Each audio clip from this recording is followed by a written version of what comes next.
మహబూబాబాద్ కంబాల చెరువులో ఏపీ విజయవాడకు చెందిన national disaster response force mock drill నిర్వహించింది.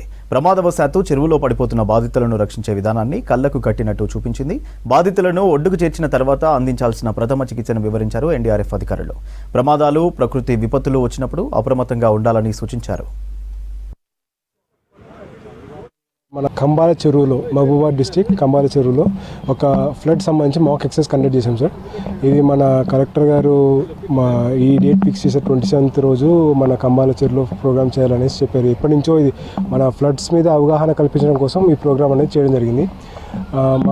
మా 10 battalion NDRF head quarter Vijayawada sir. ఆ విజయవాడ నుంచి మాకు ఆర్డర్స్ రావడం జరిగింది. మేము Hyderabad team, RRC team Hyderabad. So Hyderabad నుంచి మేము పొద్దున్నే రావడం జరిగింది ఇక్కడికి వచ్చిన తర్వాత లోకల్ అథారిటీస్, ఫిషరీ వాళ్ళు, ఫైర్ వాళ్ళు, ప్లస్ మన సివిల్ పోలీస్ వాళ్ళు వీళ్ళంతా వచ్చి ఇక్కడ ప్రోగ్రామ్ అనేది వీళ్ళంతా చూశారు. ఇక్కడ మెయిన్ వీళ్ళకి ఏంటంటే ఫ్లడ్స్ వచ్చినప్పుడు ఏ విధంగా మనం రెస్పాండ్ అవ్వాలి, ఎవరైనా ఈత రాని వాళ్ళు మునుగుతూ ఉంటారు, వాళ్ళని ఏ విధంగా కాపాడాలి అనేవి ఇక్కడ ఒక చిన్న డెమో చేసి చూపించాం. సో ఈ డెమోలో మన ఇంప్రూవైజ్ డివైజెస్ ఏవైతే మనం ఇంట్లో ఉన్న వస్తువులు యూజ్ చేసి ఫ్లోటింగ్ డివైజెస్ ఏదైతే యూజ్ చేయవచ్చో అవి కూడా తయారు చేసి ఏ విధంగా వాడాలి అనేది ఇక్కడ ఉన్న ప్రజలకి, ప్లస్ ఫిషరీ డిపార్ట్మెంట్స్ ఎవరైతే చేపలు పడుతూ ఉంటారు వాళ్ళు ఎక్కువ చెరువుల్లో తిరుగుతూ ఉంటారు. సో వాళ్ళందరికీ అవగాహన